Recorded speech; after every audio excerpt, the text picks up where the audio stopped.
বাণিজ্য বিষয়ক অনুষ্ঠান বাণিজ্যে চট্টগ্রাম। উপস্থাপনায় সাবের শাহ। অনুষ্ঠানটি প্রযোজনা করেছেন শেখ শওকত ইকবাল চৌধুরী।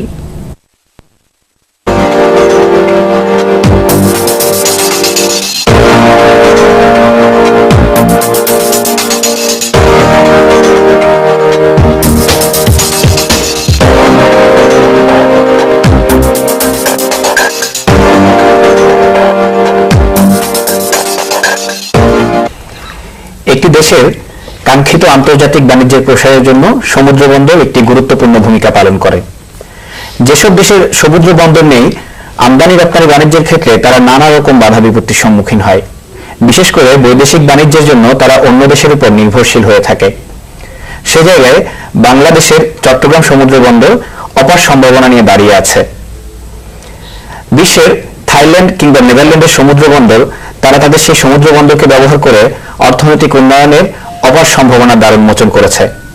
ঠিক একইভাবে চট্টগ্রাম বন্দরকে ব্যবহার করে বাংলাদেশও অর্থনৈতিক উন্নয়নের দ্বার উন্মোচনের জন্য বদ্ধপরিকর। বাংলাদেশের আমদানি রপ্তানি বাণিজ্যে অর্থাৎ বৈদেশিক বাণিজ্যের শতকরা 90% চট্টগ্রাম বন্দরকে কেন্দ্র করে গড়ে ওঠে। তাই চট্টগ্রামকে কেন্দ্র করে নানা ধরনের শিল্প প্রতিষ্ঠান, বাণিজ্য প্রতিষ্ঠান গড়ে উঠেছে। প্রিয় দর্শক, সকলকে আমন্ত্রণ জানাচ্ছি বাংলাদেশ টেলিভিশন চট্টগ্রাম কেন্দ্রের নিয়মিত অনুষ্ঠান অর্থ বাণিজ্য দেখার জন্য। আজ আমরা আলোচনা করব বাণিজ্যে চট্টগ্রাম বিষয়ে। এই বিষয় নিয়ে আলোচনা করার জন্য আজ স্টুডিওতে আমাদের সাথে দুজন অতিথি উপস্থিত আছেন। চলুন প্রথমে পরিচিত হয়ে নিই আমাদের আজকের অতিথিবৃন্দের সাথে। আমার ডান পাশে রয়েছেন professor Jahangir Chowdhury, sponsor director Chattogram metropolitan chamber এবং বিশিষ্ট ব্যবসায়ী নেতা।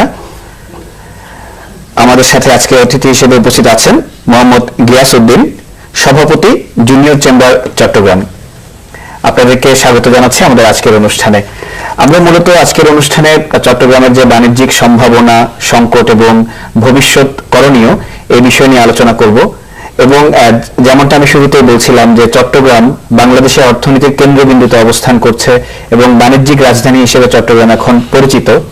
সেই জায়গায় আমরা যদি একটু পেছন ফিরে তাকাই তাহলে দেখব কি বাংলাদেশের বেশিরভাগ ব্যবসা বাণিজ্য চট্টগ্রামের খাতুনগঞ্জকে কেন্দ্র করে গড়ে উঠেছে এবং অনেক শিল্প প্রতিষ্ঠান এই খাতুনগঞ্জ থেকে গড়ে উঠেছে। স্যার, আমি যদি প্রথমে আপনার কাছে যাই তাহলে একটু খাতুনগঞ্জের ইতিহাস, ঐতিহ্য নিয়ে যদি কিছু বলতেন। ধন্যবাদ আপনাকে। খাতুনগঞ্জের ইতিহাস কিন্তু অনেক পুরনো। সেই ব্রিটিশ আমল, পাকিস্তান আমল এবং পরে আমাদের বাংলাদেশ আমল থেকে এটার ঐতিহ্য শুরু হয়েছে এবং সেই ঐতিহ্যের হাত ধরে আজকে বাংলাদেশ খাতুনগঞ্জে একটা প্রাইম অবস্থানে গিয়ে পৌঁছছেন।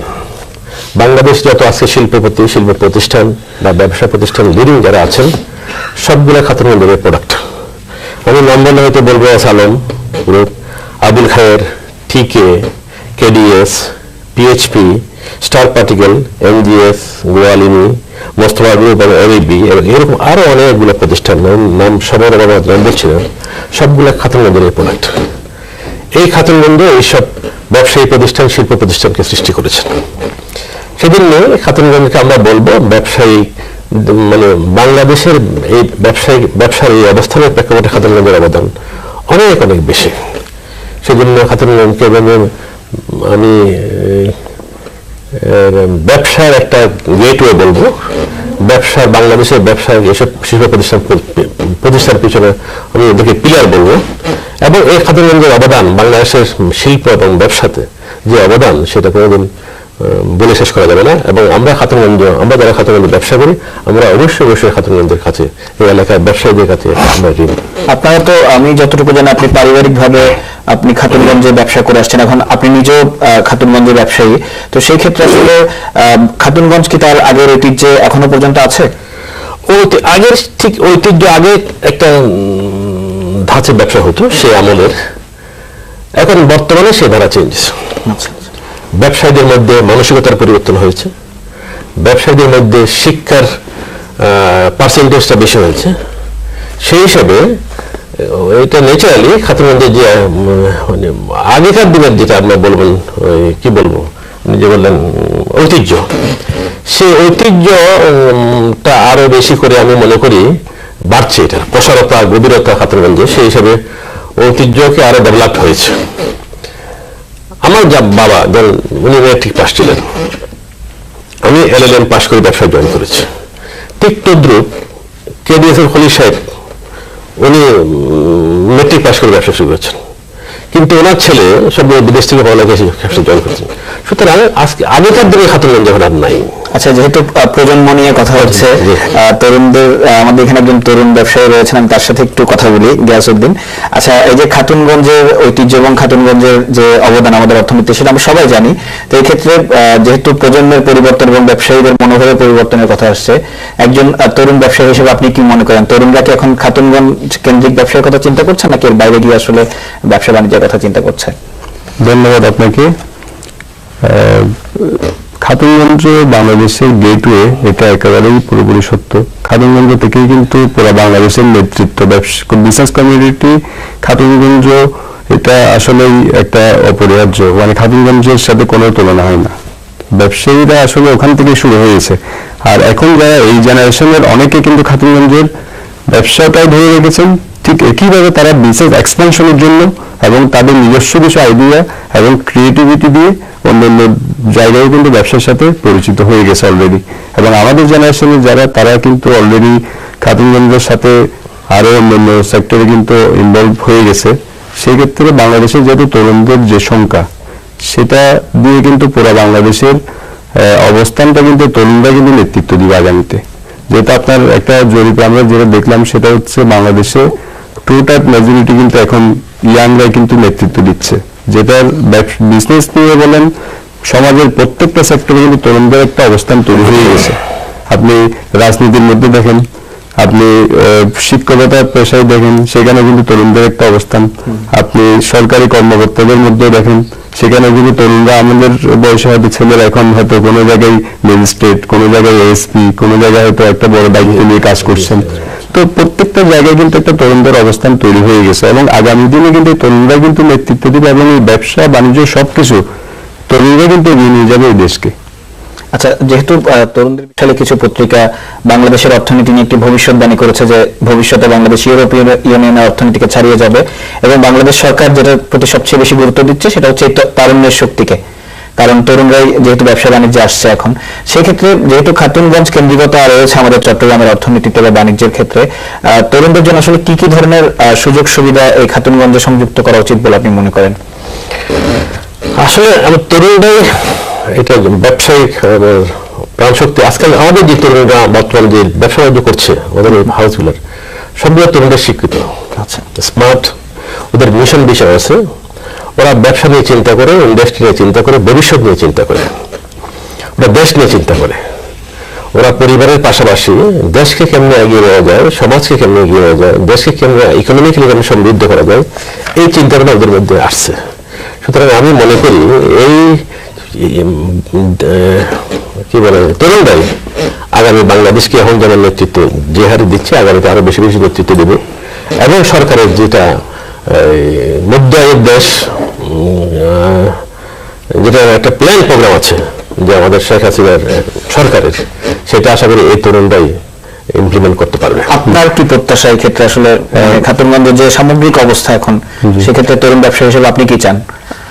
এই প্রসঙ্গে আসার আগে আমি এটা বলি, সেটা হচ্ছে মাননীয় প্রধানমন্ত্রী তরুণদেরকে নিয়ে ওনার যে একটা পরিকল্পনা, যে এখন পর্যন্ত আপনি দেখেন প্রত্যেকটা সেক্টরে কিন্তু তরুণদের একটা অবস্থান তৈরি হয়ে গেছে। এবং আপনি ICT-তে বলেন, সেখানে কিন্তু তরুণরাই কিন্তু নেতৃত্ব, মাননীয় মন্ত্রীও কিন্তু একজন তরুণ। ঠিক একইভাবে অনেকগুলো বিষয়ের সাথে কিন্তু তরুণরা ইনভলভ হয়ে গেছে। মাননীয় প্রধানমন্ত্রীর সদিচ্ছা আছে বলে কিন্তু বাংলাদেশের তরুণদের এই একটা অভাবনীয় সাফল্য তৈরি হয়ে গেছে, এবং সেটার সুফলটা কিন্তু পুরো বাংলাদেশের মানুষই পাবে। আমি মনে করি খাতুনগঞ্জের যে ব্যবসার যে অবস্থানটা ছিল একসময়, এটা আরো বেশি আপগ্রেশন হয়েছে এখন। এটার পরিধি অনেক ব্যাপক, এবং সেটা হয়ে গেছে। এবং একসময় খাতুনগঞ্জ কেন্দ্রিক ব্যবসাটা ছিল, এখন কিন্তু খাতুনগঞ্জ কেন্দ্রিক নেই। সেটা হয়তো আগ্রাবাদের দিকে চলে আসছে, কিছু বিজনেস অফিস ওখানে সেট আপ কেউ কেউ হয়তো ওইদিকে শিফট করেছে, কিন্তু খাতুনগঞ্জের মূল ব্যবসাটা ঠিক রেখেছেন, ঠিক আছে। খাতুনগঞ্জ এখন আছে, হয়তো অনেকেরই হয়তো ব্যবসা এক্সপানশন হয়ে হয়তো ঢাকা হয়েছে, অনেক রাজউদ্দিন বাজার, আগ্রাবাদ, প্রত্যেকটা জায়গায় হলে কিন্তু কন্ট্রোল কিন্তু খাতুনগঞ্জ থেকে হচ্ছে। এটা তার মানে ঐতিহ্যটা কিন্তু ধরে রেখেছেন এই প্রজন্মের ব্যবসায়ীরা, কিন্তু এটা উপলব্ধি করেই কিন্তু এটা থেকে সরে আসা নেই। এবং আপনি উনি যাদের নাম বললেন প্রত্যেকেরই ছেলেদের সাথে বা ফ্যামিলির সাথে অনেকের সাথে আমার খুব ব্যক্তিগত সম্পর্ক আছে, সেই সুবাদে আমি বলতে পারি তারা অনেকেই কিন্তু ওই ঐতিহ্যটাকে তারা লালন পালন করেই কিন্তু ব্যবসার দিকে তারা আরো বেশি অগ্রসর হচ্ছে, এবং ওই ঐতিহ্য ঠিক রেখেই ওইটার মধ্যে আরো কি ক্রিয়েটিভিটি আছে সেগুলো নিয়ে তারা কাজ করছে। আর উচ্চশিক্ষিত আসলে প্রত্যেকেই, সেই ক্ষেত্রে এখন পুরো দুনিয়াটা হচ্ছে এখন হাতের মুঠোই, আমরা খুব সহজে সবকিছু পেয়ে যাই। এখন তো ইনফরমেশনের জন্য আগে একসঙ্গে দেখা যেত অনেক অনেক অপেক্ষা করতে হতো, কিন্তু এখন সেই সময়টা তার নেই। আপনি চাইলে যে কোনো সময় সারা বিশ্ব আপনি যে কোনো ইনফরমেশন আপনি পেয়ে যাবেন। তাহলে এখন আগে এক সময় হতো কি যে কোনো কিছুর জন্য অপেক্ষায় থাকার প্রয়োজন হচ্ছে না, এখন কিন্তু আপনার সবকিছুই আমরা খুব সহজে পেয়ে যাই। তার মানে আমাদের পরিবর্তনের যে জায়গাটুকু তৈরি হয়, এই আমরা তরুণরাই তো এই পরিবর্তনটা এনে দিলাম বাংলাদেশের জন্য। আচ্ছা, এই ক্ষেত্রে যেহেতু মানে কয়েকজন বেশ কিছু শিল্প প্রতিষ্ঠানের নাম এসেছে, মজার ব্যাপার হচ্ছে সবাই হয়তো চাল ডাল বা মশলার ব্যবসা শুরু করেছিলেন শুরুতে ছোট আকারে, পরবর্তীতে ব্যাপক আকারে তারা শিল্পপতি হয়েছেন, শিল্প প্রতিষ্ঠান বাংলাদেশের লিডিং শিল্প প্রতিষ্ঠানগুলোর নেতৃত্ব দিচ্ছেন। তার মানে আমরা কি এটা ধরে নিতে পারি যে চট্টগ্রাম থেকে ছোট আকারে ব্যবসা শুরু করলে পরবর্তীতে জাতীয়ভাবে বা আন্তর্জাতিকভাবে বড় একটা পরিসরে আসলে যাওয়া সম্ভব? অবশ্যই সম্ভব, মানুষের ছোট থেকে বড় হয়। আমাদের খাদ্যবন্ধে যারা বড় হয়েছেন, ওদের নীতি, ওদের বিশ্বাস, ওদের আস্থা সবকিছু ঠিক ছিল বলে আজকে এই পরিসরে আসতে পেরেছেন। ব্যবসার জন্য যেটা নীতি এবং ইথিক্স এবং যেটা কমিটমেন্ট যেগুলো দরকার, সবগুলো আমাদের এই খাদ্যবন্ধের ব্যবসায়ীদের মধ্যে ছিল বলেই আজকে ওরা সারা বাংলাদেশের নেতৃত্ব দিচ্ছেন। আর যিনি যেটা বললেন যে ইয়াংরা, আজকে বাংলাদেশের ইয়াংদের আজকে যে নেতৃত্ব দিচ্ছে বা আগাচ্ছে, তার জন্য আমি মনে করি সবচেয়ে বড় অবদান হচ্ছে আমাদের কমিউনিকেশন। যদি সেই কমিউনিকেশন হচ্ছে আপনার ইমেইল বা ইন্টারনেট কমিউনিকেশন, আচ্ছা ডিজিটাল বাংলাদেশ, সেই ডিজিটাল বাংলাদেশের উপকার আমাদের যদি সে ডিজিটাল বাংলাদেশ করার জন্য উঠে পড়ে না লাগতো, আজকে বাংলাদেশ যত কথাই বলেন বাংলাদেশ এর দূর আগে আসতো না। অর্থাৎ এক সময় আমরা দেখেছি চাকতাই খালের কারণে খাতুনগঞ্জ প্রতিষ্ঠিত হয়েছে, ঠিক একইভাবে এখন কানেক্টিভিটির যে ডিজিটাল বাংলাদেশের কথা বলছে, যোগাযোগের যে বিপুল সম্ভাবনা আমাদের সামনে খুলে দিয়েছে আমাদের ব্যবসা বাণিজ্য প্রসারে ভাইয়ার ভূমিকা রাখে। একমাত্র ডিজিটাল বাংলাদেশের উপকার একমাত্র সারা পৃথিবীকে একদম ফিঙ্গারপ্রিন্টে নিয়ে আসছেন। আচ্ছা, আমরা ঘরে বসে আমরা যেখানে যে অবস্থা সব পৃথিবীর ইনফরমেশন, ব্যবসা বাণিজ্য, ইন্ডাস্ট্রি কি হচ্ছে না সব এক সেকেন্ডে আমরা খবর পাচ্ছি, only because of digital Bangladesh. আচ্ছা, আমরা যেহেতু বাণিজ্য চট্টগ্রাম নিয়ে আলোচনা করছি, একটু ভিন্ন প্রসঙ্গে আসি। সেটা হচ্ছে আমরা জানি যে চট্টগ্রাম থেকে অনেক কিছুরই সূচনা হয়েছে, সূত্রপাত হয়েছে। ঠিক এখন বাংলাদেশের 1 নম্বর রেমিটেন্স যে খাত থেকে আসে সেটা হচ্ছে তৈরি পোশাক শিল্প। মজার ব্যাপার হচ্ছে বাংলাদেশের প্রথম চট্টগ্রামেই কিন্তু দেশ গার্মেন্টস দিয়ে তৈরি পোশাক শিল্প কারখানার যাত্রা শুরু। তো সেই অবস্থান থেকে যদি আমরা একটু চিন্তা করি, বর্তমানে আসলে চট্টগ্রাম তৈরি পোশাক শিল্প খাতে কোন অবস্থানে রয়েছে? তৈরি পোশাক খাতে লিডিং আমি মনে করি, যদি শুরুটা কিন্তু চট্টগ্রাম দিয়ে শুরু হয়েছিল, এখনো লিডিং এ না থাকলেও মোটামুটি ম্যাক্সিমাম একটা পার্টিসিপেশন চট্টগ্রামে আছে। আমরা দেশ গার্মেন্ট দিয়ে শুরু, আমরা KDS, it's a huge investment in garment আর&ডিতে, আমাদের প্যাসিফিক জিন্স, এরকম আরো অনেক ফ্যাক্টরি আছে, নাম না বলে অনেক ফ্যাক্টরি আছে, নাম বলা যাবে এরকম। যে বাংলাদেশ শুরুতে প্রথম বাংলাদেশের ফ্যাক্টরি কিন্তু চট্টগ্রামে হয়েছে। যেমন খাতুনগঞ্জ প্রথম বাংলাদেশের খাতুনগঞ্জ যেমন ব্যবসা শুরু করেছিল, সেই খাতুনগঞ্জের প্রসারতা সারা বাংলাদেশে ছড়িয়ে পড়ছে। ঠিক তদ্রুপ গার্মেন্টস যেমন চট্টগ্রামে শুরু হয়েছিল, সেই গার্মেন্টস সারা বাংলাদেশে ছড়িয়ে পড়েছে। শুধু নট অনলি খাতুনগঞ্জের ব্যবসায়ী খাতুনগঞ্জে আজকে এই সমস্ত প্রসারতার পিছনে লিড দিয়েছেন, পাশাপাশি ব্যাংক বলেন, ইন্স্যুরেন্স বলেন, সব ক্ষেত্রে আজকে খাতুনগঞ্জের ব্যবসায়ীরা সব ব্যাংকের মালিক, ইন্স্যুরেন্সের মালিক হয়েছেন। আচ্ছা, আপনার মতামত কি বিষয়ে? গার্মেন্টস সেক্টরে বাংলাদেশের মধ্যে চট্টগ্রামের অবস্থান সবসময় ভালো। চট্টগ্রামের ব্যবসায়ীরা কিন্তু গার্মেন্টস সেক্টরকে একটা পর্যায়ে নিয়ে গেছে। আপনি দেখেন চট্টগ্রাম ইপিজেড এখন দেখবেন কি পরিমাণ আপনার এক্সপোর্ট হয়, যেটা এক্সপোর্টের জন্য আপনি বন্দর খুব কাছাকাছি হওয়াতে এটা সুবিধাটা কিন্তু ইপিজেডে যে গার্মেন্টস ফ্যাক্টরিগুলো আছে তারা এই সুফলটা পাচ্ছে। কিন্তু আপনার বন্দর কাছাকাছি হওয়ার কারণে চট্টগ্রামে আরো সুবিধা ছিল যে সবার জন্য বন্দরটা খুব কাছে, সেক্ষেত্রে এক্সপোর্টের ক্ষেত্রে যে বিশাল একটা এক্সপোর্টের যে আপনার যে বিশাল বড় সেক্টর, এটা কিন্তু চট্টগ্রামেই কিন্তু আপনার সব দিক দিয়ে কিন্তু আগে এগিয়ে থাকবে আমি মনে করি। এক্ষেত্রে আপনি কি মনে করেন যে সরকার যে সুযোগ সুবিধাগুলো প্রদান করছে এগুলো যথাযথভাবে আমরা পাচ্ছি বা যথাযথ হচ্ছে? হ্যাঁ, চট্টগ্রামে তো আপনার এই ধরনের কোনো কমপ্লেন নেই। আমি যতটুকু জানি চট্টগ্রাম হচ্ছে সবচেয়ে বেশি, অন্য চট্টগ্রামের বাইরে যারা আছে তারা হয়তো অনেক ধরনের হয়তো অসুবিধার সম্মুখীন হতে পারে, বা চট্টগ্রামের সুবিধাটা অনেক বেশি, যেহেতু বন্দর আছে, কাস্টমস আছে, সবকিছু কিন্তু চট্টগ্রামেই। সেক্ষেত্রে এটা সুফলটাকে তারা ইজিলি পেয়ে যায়। সেক্ষেত্রে আমি ওনার সাথে একটু দ্বিমত পোষণ করবো। ইন্ডাস্ট্রিগুলো শুধু একটা শিপমেন্ট বেনিফিট, যে এক্সপোর্ট ওরিয়েন্টেড যে ফ্যাক্টরিগুলো আছে, গার্মেন্টস বলেন, শুধু শিপমেন্ট বেনিফিটটা ওরা পায়। আচ্ছা, আদৌ শিপমেন্ট বেনিফিট ছাড়া, আপনি বলেন ইলেকট্রিসিটি বলেন, চট্টগ্রামের বেলায় রেশনিং করা হচ্ছে, আপনি গ্যাসের কথা বলেন, চট্টগ্রামের বেলায় রেশনিং করা হচ্ছে। তো সুতরাং ইন্ডাস্ট্রি করার জন্য যে লজিস্টিক যে সাপোর্টগুলো দরকার, মানে গ্যাস, ইলেকট্রিসিটি, মেইন যে দুটো কম্পোনেন্ট, সবগুলো কিন্তু আমরা কিন্তু আমরা ঠিকভাবে আমি এটা অ্যাবসলিউটলি মানে আমি এটা এগ্রি করি ওনার সাথে। সেটা হচ্ছে এই বিষয়টা আমি আসতাম আসলে একটু পরে, সেটা হচ্ছে ইউটিলিটি যে সার্ভিসগুলো, সেগুলোর দিক দিয়ে কিন্তু চিন্তাগুলো চট্টগ্রাম অনেক পিছিয়ে আসছে। আচ্ছা আচ্ছা, কারণ এই জিনিসগুলো যেমন ফ্যাক্টরিতে গ্যাসের লাইনের খুব সমস্যা, ইলেকট্রিসিটি, এই দুটো জায়গায় একটু সরকারকে আরো বেশি নজর দিতে হবে। আগের চেয়ে এখন তো আমরা আসলে দেখতে পাচ্ছি চট্টগ্রামের শিল্প প্রতিষ্ঠানগুলো বিদ্যুৎ উৎপাদনের চেষ্টা চালিয়ে যাচ্ছে, বিভিন্ন ধরনের এই যে ইউটিলিটি গুলোর কথা বলছেন, আমার মনে হয় ভবিষ্যতে আস্তে আস্তে যত সময় বাড়াবে, যেহেতু সরকার চট্টগ্রাম বন্দরকে নিয়ে এবং চট্টগ্রামের যে অর্থনৈতিক অঞ্চল গড়া নিয়ে আলাদা একটা নজর দিয়েছে, এই বিষয়গুলো নিয়ে হয়তো একটা সমাধানের পথে আমরা যেতে পারবো। হ্যাঁ, আমি এই বিষয়ে বলি আপনাকে, সেটা হচ্ছে বাংলাদেশের প্রথম টানেল কিন্তু চট্টগ্রামের ব্যাপারে সরকারের আগ্রহটা কোন জায়গায় দেখেন। সরকার সবসময় চিন্তা করে চট্টগ্রামকে যদি উন্নয়নের পথে যদি নিয়ে যাওয়ার জন্য এই পরিকল্পনা যদি বাস্তবায়ন করা যায়, তাহলে বাংলাদেশের এই তো উন্নয়ন, এটা সবাই দেখতেছে, ঠিক আছে। এবং এত বিষয়ে কানেক্টিভিটি, যেখানে চট্টগ্রাম বন্দরের সক্ষমতা বাড়ানোর জন্য সরকার কাজ করছে, এবং চট্টগ্রাম বন্দরকে আধুনিকায়নের জন্য অলরেডি অনেকগুলো পদক্ষেপ নেওয়া হয়েছে, এবং বে টার্মিনাল হবে চট্টগ্রামে। তো চট্টগ্রামে কিন্তু অনেক কিছু অলরেডি কাজ শুরু হয়ে গেছে। ফ্লাইওভার হচ্ছে চট্টগ্রামের উন্নয়নের একটা পরিকল্পনা সরকার যেটা নিয়েছে, মাননীয় প্রধানমন্ত্রী অনেক আগেই বলেছেন যে চট্টগ্রামের দায়িত্ব উনি নিজেই নিয়েছেন। সেই ক্ষেত্রে চট্টগ্রাম উন্নয়নের কোনোটাই কমতি হচ্ছে না। তবে আমরা সরকারকে এটা বিনীতভাবে সরকারের কাছে দাবি জানাবো, চট্টগ্রামের ব্যবসায়ীদের এটা সবারই একটা অভিযোগ আছে, সেটা হচ্ছে গ্যাস এবং ইলেকট্রিসিটি, এই দুটো জায়গায় আরো বেশি যেন একটু সরকার নজর দেন। হ্যাঁ, এবং এই যে ইপিজেড কেন্দ্রিক যে পোশাক শিল্প কারখানাগুলো রয়েছে, এগুলো তো আসলে আমাদের শুধুমাত্র যে অর্থনৈতিক উন্নয়ন করছে বা রেমিটেন্স আছে তা কিন্তু না, আমাদের বিপুল পরিমাণে জনশক্তি তৈরি করছে, কর্মসংস্থানের সুযোগ করে দিচ্ছে। এটা কিভাবে দেখেন? জনশক্তি তো রেমিটেন্স অবশ্যই আরএমজি আনছে, সেটা অবদান তো আছে, প্লাস পাশাপাশি আপনি যেটা বললেন জনশক্তি অনেক প্রোডাকশন দিচ্ছে, সেই ঠিক আছে। পাশাপাশি আরেকটা বড় অবদান আছে, যেটা রেমিটেন্স, যেটা ফরেন রেমিটেন্স, যেটা এটা কি ওয়ার্কাররা যে বিদেশে মিডল ইস্টে যে কাজ করছে, মেজরিটি কিন্তু মিডল ইস্টের মেজরিটি ওয়ার্কার কিন্তু চট্টগ্রামে, সেটা একটা বিরাট একটা অবদান এই অর্থনীতি চট্টগ্রামের লোকের আছে। সুতরাং চট্টগ্রাম বাঁচলে বাংলাদেশ বাঁচবে, এই কথা আমরা সবাই বলি, আসলে কিন্তু এই কথা সত্য। এবং আপনার এই কথাটার সূত্র ধরেই বলি যে চট্টগ্রাম বাঁচলেই বাংলাদেশ বাঁচবে, এই কথাটা অতীতে অনেকেই আসলে যদিও গুরুত্ব দেননি বলেই আসলে আমরা হয়তো এত দিনে এসে আমাদেরকে এই কথাগুলো বলতে হচ্ছে, বা টানেল পেতে হচ্ছে, বা যে বন্দরের উন্নয়ন সক্ষমতা বিষয়গুলো নিয়ে ভাবতে হলে আমরা পাচ্ছি।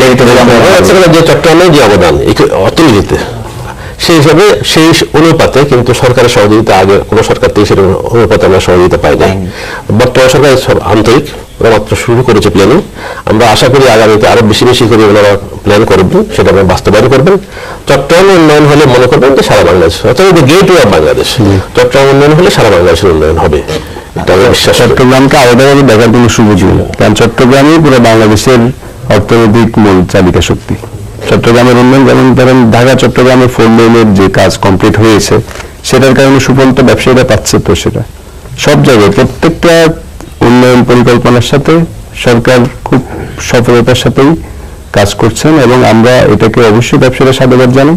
এবং আগামীতে তরুণদেরকে নিয়ে আরো সরকারি যে পরিকল্পনা, এই পরিকল্পনাগুলো বাস্তবায়ন করে বাংলাদেশের, তবে চট্টগ্রাম তবে বাংলাদেশের চেহারা পরিবর্তন হবে। ধন্যবাদ। এবং এটা হলো আপনার সরকারের যে নির্ধারিত পরিকল্পনা, এটার আগেই কিন্তু একটা উন্নত রাষ্ট্রে পরিণত করা যায় বাংলাদেশকে। যেহেতু বাণিজ্যিক রাজধানী চট্টগ্রামের বাণিজ্য নিয়ে আমরা আলোচনা করছি, অনেক আলোচনা, কথা আসলে শেষ হতে চায় না। আমাদের অনুষ্ঠানের সময় শেষ পর্যায়ে, আমরা হয়তো আগামী কোনো এক পর্বে আপনাদের সাথে এই বিষয়গুলো নিয়ে আরো অনেক আলোচনা করব। আপনাদের দুজনকে অনেক ধন্যবাদ জানাচ্ছি আমাদেরকে সময় দেওয়ার জন্য। প্রিয় দর্শক, কথা বললাম চট্টগ্রামের ব্যবসা, বাণিজ্য, অর্থনীতির নানা বিষয় নিয়ে দুজন বিশিষ্ট অতিথির সঙ্গে। আজকের পর্ব এখানেই শেষ করছি। পরের পর্বে আবারও চট্টগ্রামের বাণিজ্য সম্ভাবনা নিয়ে আপনাদের সাথে কথা হবে। সেই পর্যন্ত সবাই ভালো থাকবেন, সুস্থ থাকবেন।